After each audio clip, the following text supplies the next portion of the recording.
G'day guys, Tobini here. I got an awesome video to bring to you today. Going to be chomping into a few things. A bit of a deep dive here on a few varying topics, so bear with me. Obviously you can tell by the title of this video where we're going to be coming from. Put you down on the ground. Oh, hello Lace, come on. Yeah, you can come up here. You can come up, it's cool. You wanna sit? You wanna sit with Dad?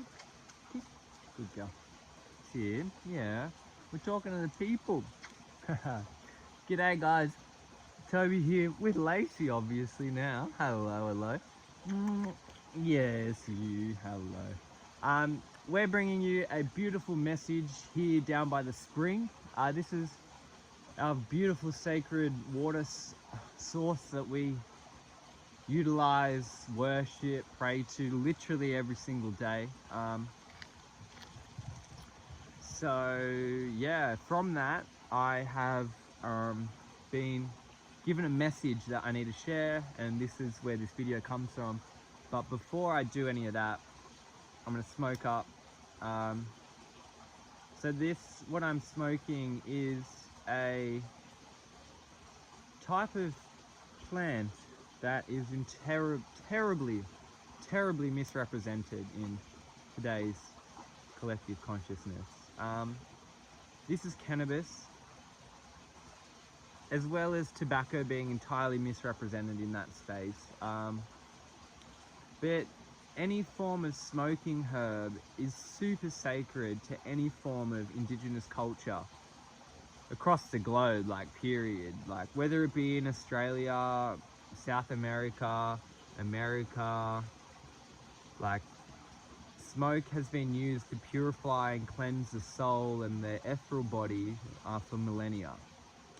Now this marijuana in indigenous tongue, one of its names is yandi.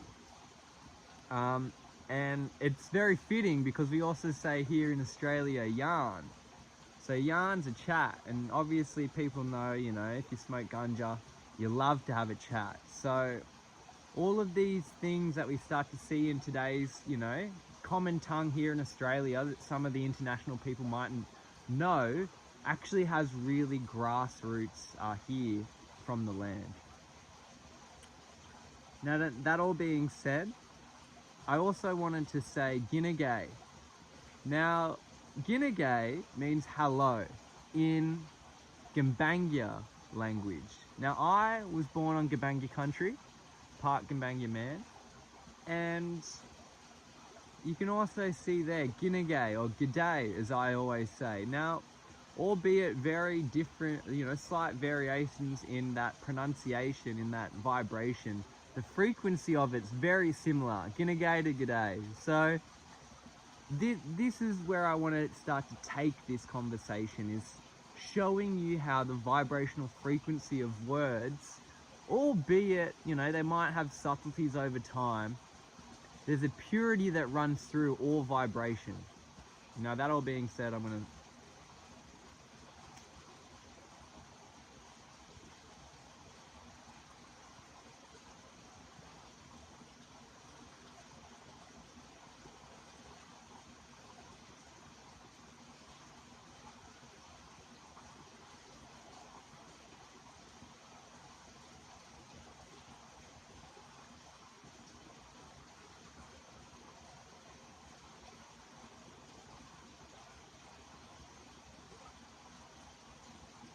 you know, there's a story in in modern day Hinduism, which ultimately just came from Taoism, that came from the indigenous Australians, of Lord Shiva and him smoking yandi.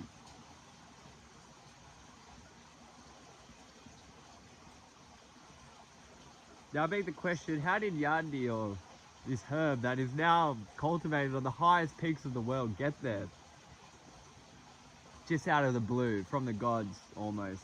And the only other part of the world that has it growing as an actual land race outside of India for hundreds and hundreds of years is here in Australia. or Pakistan or anywhere across over like the Himalaya kind of growing world.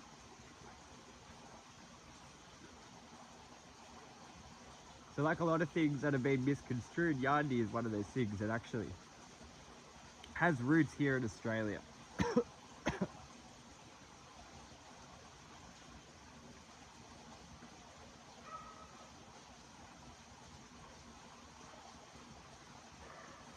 There he goes.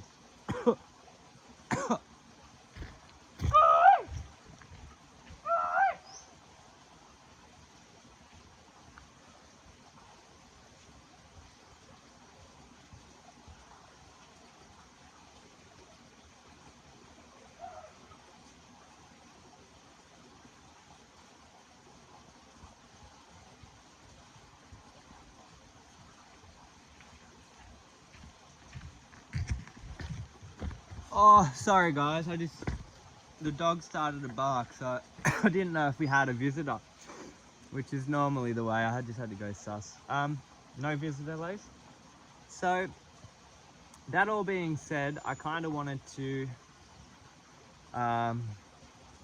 what? Alright, that all being said, look, I'm going to jump into a few things just to give some context about the world and where I'm at right now. You know, here, the Australians that are watching, obviously the East Coast has just been hammered with a lot of water, a lot of water. One of the most affected rivers here in Australia, or the most affected river, was the Menning River.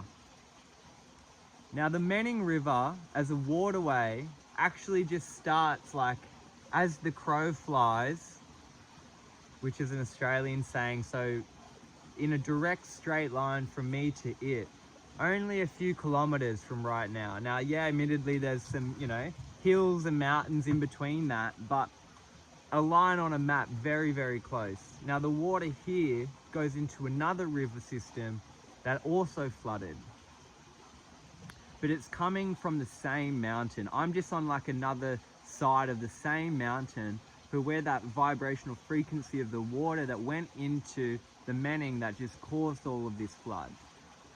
Lacey. So, albeit, I got to see the springs just pumping, probably like obviously like they haven't pumped in a very long time. Now this one that you can hear my voice against, it was going crazy, absolutely crazy, but this is a natural forming spring. So what does that actually mean? Because I bang on about this a lot on this channel. But basically, this is where a point of interest on the Earth's energetical field allows water to compile within it and then kind of leach out from the Earth. So the water that you hear running is some of the purest water in this entire planet, period. Like, where I live is very untouched by humans. It has been very untouched by humans, even from when the invasion came, even when from logging and gold, you know, mining and operations, and, you know, this location that I'm at has been very untouched by like the white man here in Australia.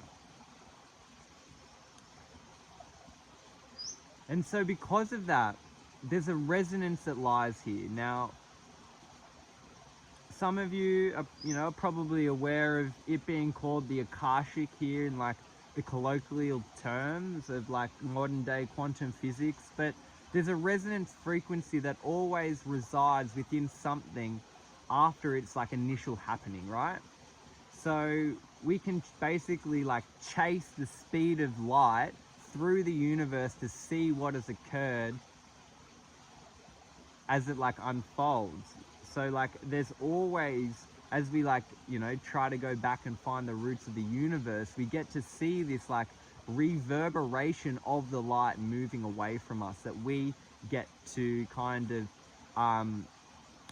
use as like a negative in photography. So like the negative side of it, and because of that negative we then get to see, you know, parts of what that happened melt. Like that's one of the technologies that we get to use in like when we're examining the age of the universe, right? And so a similar thing can happen with the resonance here on the third dimension, because we're all, you know, as we know, we're all attached through this quantum field.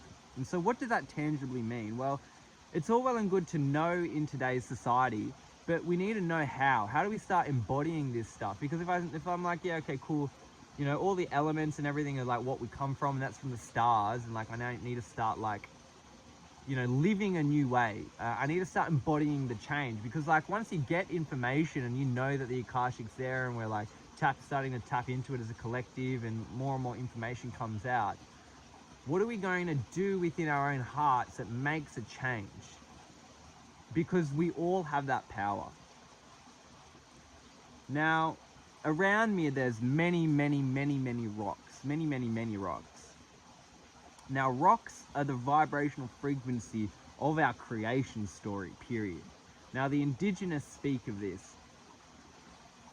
There's a set group here in Australia, you know, that are commonly known as like the clever men or the medicine men here of like the Indigenous tribes. Now, they hold powers that only movies, only Merlin in, you know, the Western world has ever possessed. And part of these powers that they obtain is through tapping into this Akashic record. Now, every human can do it, period. There's nothing special about this. In fact, even the clever men say the real magic, the real wisdom, the real medicine of this world is held by the women. So go have a chat to them. Now, and that's true, right? Like, look at it. Like, women birth. Women are the chamber of creation here in the third dimension. So is our planet. Our planet is a woman. It's feminine. It's a feminine breathing being that is in a constant beautiful state of being. So we need to start understanding how we can come back into that resonance of being with her. Now, there's so many ways that we get to do this. One of them, and the most fundamental way that we can do this, is by tapping into our water. So what's happening right now is the Manning River that I just alluded to has gone through a great flood. They say like a 500-year flood. So basically they're saying that the biggest flood that they've ever seen since white man's been in this country to write it down. That's what that means. Now, that's only been from the late 1700s, right? 1771 or whatever it was when Captain Cook apparently did all that. So, because of that, we get to sit back and understand something. So, over that time, something happened here in the planet, and it set a ripple out in the Akashic record. So, yeah, there was something that happened in the world, and we've seen it. There's been peril for a very long time across the world. And because of that peril, it set something off into the Akashic. And what that means is Mother Earth does put a call out. When she's sick, she calls out for help. She ain't, you know, she doesn't like have this ego to her. If she needs help, she's gonna ask for it. And so she did. She asked for it, and now she's getting it. And what does that mean? Well, because I get to meditate on this spring, because I get to drink this spring water, I bathe in this spring water, I cleanse my body, I cleanse my vessel internally and externally from some of the purest water on this planet, if not, you know, the purest water. It's completely alkaline, just like its frequency vibration is straight out of Earth. It doesn't get moonlight, like all of these things that I get to harvest and, you know, tap into in that, you know, alchemical or mystical way that just is part of my life because I get to live out in the middle of the bush. Because of that, I've gone through this deep cleansing process as the waters have cleansed. So I've drunk spring water that I've harvested by my hands for the last 4 years. I've drunk this water, I've relied on it, I've seen it get dirty, I've seen it get dry, I've seen it get barren, but it's always been there. It's always provided for me and my family. This spring here. And so when I sit with that information, when I feel into that trusting and knowing that I don't have to pay a water bill, I can water my garden that feeds me with this free water, that's free, that's ever flowing, that's abundant. We're living a lie at the moment. We're fundamentally living a lie, period. Now, yes, I have access to hot water, but to be frank, I far prefer this water. Even when it's like 2 degrees, 0 degrees, it doesn't matter. It makes me feel alive, it keeps me alive, it keeps me young, it rejuvenates my body, it mineralizes me. And so as I've gone through this process with this water, I've been able to get to know it a lot better. I've been able to get to know Mother Earth's waters a lot better. And because the water of Earth is her DNA, it's that vibrational frequency that's ever rowing, that sound of her that we can always tap into. And so what is this sound? Well, we can hear it now, but the purest form of it ain't now, because she's fighting over my voice, she's fighting over the voice of the birds, of the bees, the wind, everything. But I'll tell you when she's not fighting, early in the morning. Now I've come down to this spring, I've prayed here, I've meditated here for the last few weeks, real early, around 3-4 o'clock, you know. And because of that, I got presented with something that is a message that I've been asked by the Galactic Federation to pass upon to the collective consciousness. And so that frequency that I was alluding to then gives off a resonance. So if we as signals here, we're receivers, the human being is a receiver. G'day, Salvi. The human being is a receiver. Now each mobile phone has something called G'day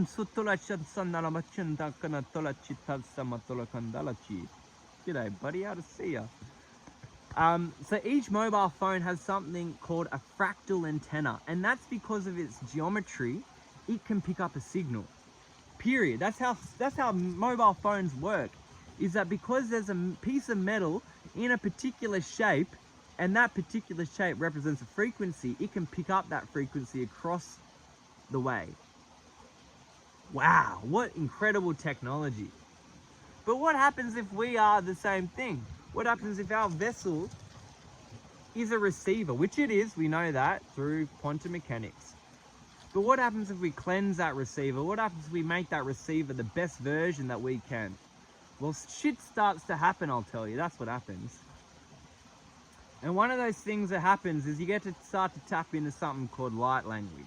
Well, at least in my case, I get to tap into something called light language. I shouldn't kind of bestow that upon everybody, but it's all available for everybody to tap into because it's a frequency that's, you know, held within the Akashic record of whatever it may be. Now, through this light language of water that I've been bequeathed, I also got presented with what we're colloquially called the Black Madonna. But the Black Madonna is just the Lady of the Night. And the Lady of the Night is our waters. She's always running. The only noise that I hear of at night time, when it's fucking dead still and it's only the ancestors walking between the veils, in the third dimension is the Lady of the Night. And that, my friend, is the water running, or the Black Madonna. And so there's so many common things that we see across, whether it be, you know, Egyptian cultures, like, or through like the Britons, we see this like Black Madonna spirit, or through like Morocco and Africa, there's this Black Madonna. It's the Lady of the Night, it's the waters, it's that spirit. It's what is the resonance of Mother Earth when everything else is quiet. It's represented through her waters. The oceans are moving and the rivers are moving. When everything else is still, when the winds are silent, when there's no fires going and it's nighttime and it's darkness across Mother Earth, what's the one thing that keeps moving? Her waters. So that's what sets her frequency. Now let me tell you this. The frequency of this water has shifted. Because I taste it, I am it, I drink it, I bathe in it, I become it. once you have a relationship with where it's coming from, you see it, something so far. It is me. So I respect this waterway more, because it's not just me. It feeds this little guy, it feeds her, it feeds Terms, it gives water to the garden, it's nourishment, everything. All right. Now, that all being said, I'm going to deliver this message of light language that I've been asked to as a Pleiadian representative of the Galactian Federation.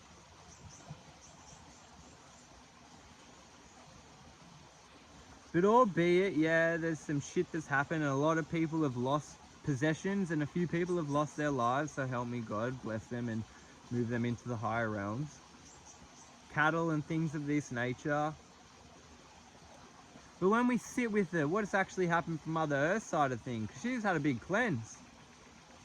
Her rivers have run like they haven't ever done before. The water's there, ready to go. It's beautiful. So what I can recommend is just to start reconnecting with water again. That's it. It's not hard. Just start. Where's your water coming from? What does it taste like? Is it mineralized? Is it charged? And if it isn't, start feeling the responsibilities of, you know, when water stops coming out of the wall, where are you going to go? Because the waters of the city aren't very good. I'll tell you that much. Even the natural ways aren't great at the minute, and they're going to take a little bit to clean up, that's for sure.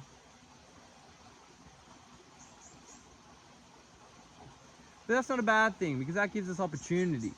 Opportunity to create something new. Anyway, that's how I see it, at least. Because I love this planet, and she ain't dying, she's just changing. That's how you see it. And if something dies on this planet, if it's an old way of thought, hey, that's okay with me. Alright. So it goes a little something like this. Sai sut san surat san suramachit nanamal kun sandala kundala chat sat sodal samarun sanama talatun dalakandala chun samatula chasa. Salandala muntala kandana manshandala gundala mandala inchana mundala ndala mundanda shanama tala chit sumatala kundala chit samatula. Tula chatsaruna matala kindala chitsi.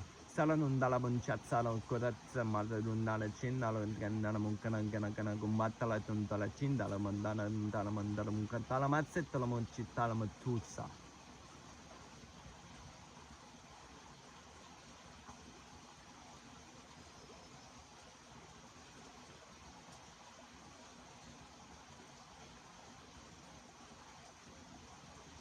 Now, a lot of people get caught up on having some form of meaning attached to a frequency resonance, but before I kind of give that, I just want you to sit with it and then listen to the water.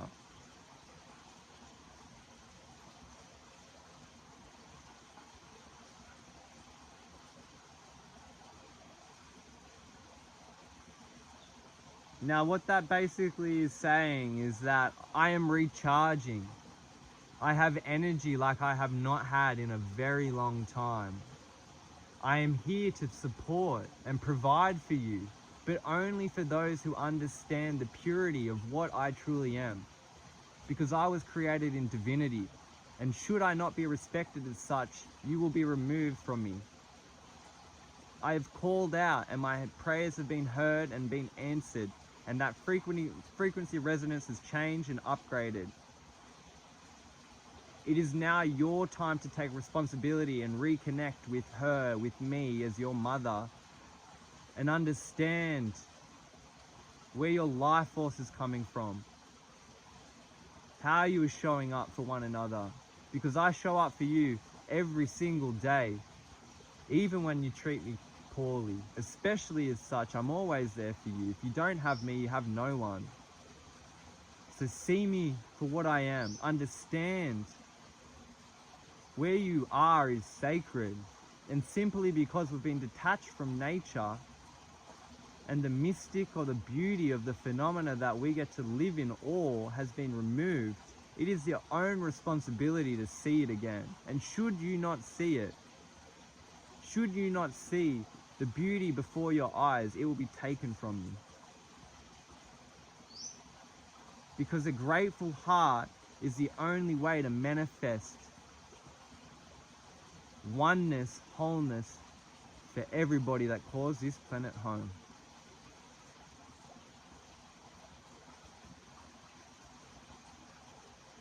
Now, in order to start to live this, like I said, it's not very hard. It's become more connected with your water. And if that seems too hard for you, I can't help you. Because if you can't start to feel the responsibility of what it means to have water, to be able to drink,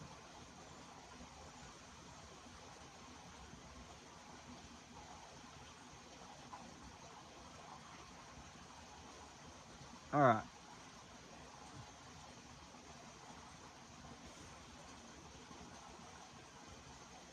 That's it, guys.